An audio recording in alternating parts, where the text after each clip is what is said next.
Because spending 2 hours per day, which is a lot of time, memorizing verb tables won't help you. Hello everybody, this is Jack from Fluency.com. In this video, I'm going to answer a very common question that I get from English learners like you. And that question is this: how long will it take me to become fluent in English? And what can I do to speed up this process? I completely understand why you want to know this, because when you start something new, you want to know how long it's going to take you to achieve your goals. It's the same for me too. For example, how long will it take me to get a six-pack? Or how long will it take me to get 1 million subscribers? Or how long will it take me to grow my hair down to my waist?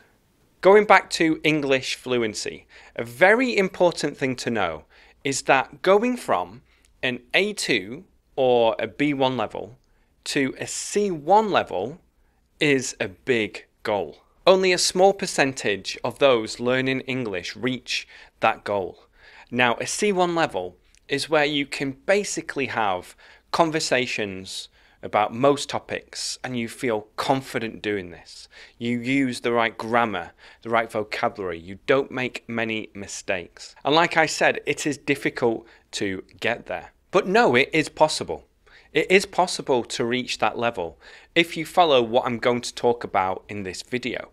And also know that if you have an A2 level and your goal is to get a C1 level, if in the next 2 years you are B1 or B2, that's a great thing because it means that your English has improved. So don't always think about it in terms of I'm here, I want to be there. Think about it more in terms of I'm here and I'm constantly improving. Let's now talk about the 3 main things that will dictate your level and how long it's going to take you. The 3 things that I think are most important. Number 1 is your current level, the level that you have now.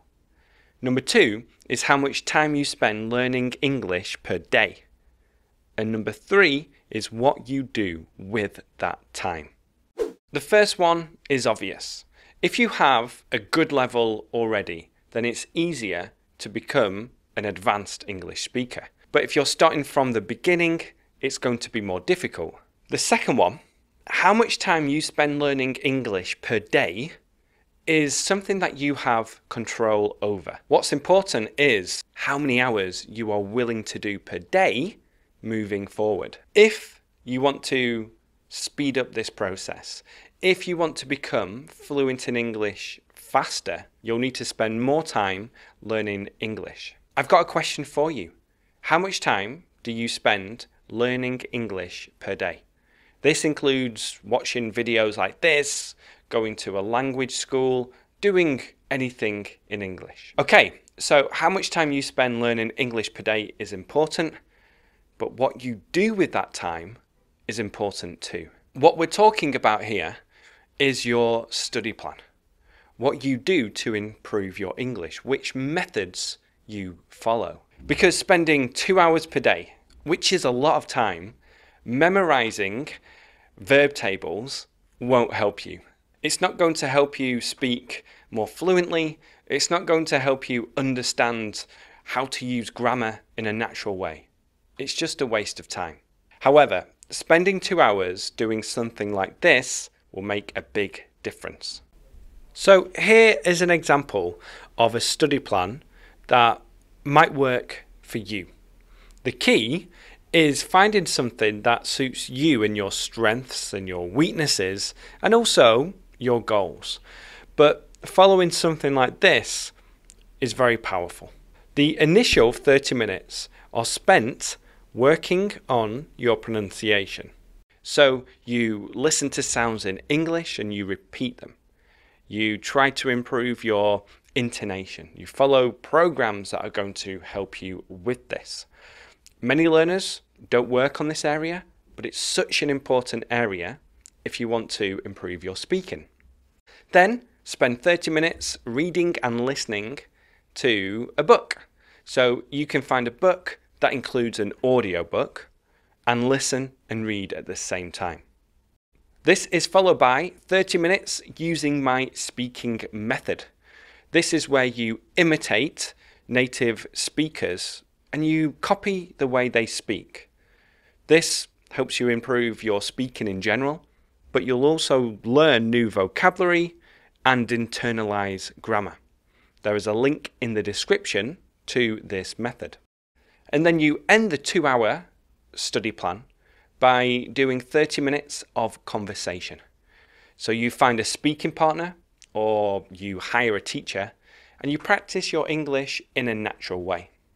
Again, this is just an example of how you might spend 2 hours per day, and know that you can spread this out throughout the day, which means that you can spend some time in the morning on this study plan, some time on your lunch break, and then complete it in the evening. But the key here is to know that what you do is really important. At this stage, you might be thinking, oh, but I don't have time to do this. Or I can't find anybody that will speak English with me. My response to this is, if learning English and if reaching a really high level is important to you, then you will find the time and you will find speaking partners. And a good question to ask yourself is, am I willing to do the things I need to do in order to achieve this goal? And am I willing to do this over the long term? If so, do more and do the right things. With all that in mind, leave a comment below sharing your learning routine. What do you do on a typical day to learn English, and how much time do you spend doing this? Also let me know if you're going to change the way you learn English and if you're going to do more. Thank you so much for watching, and if you're new, be sure to subscribe. Bye for now.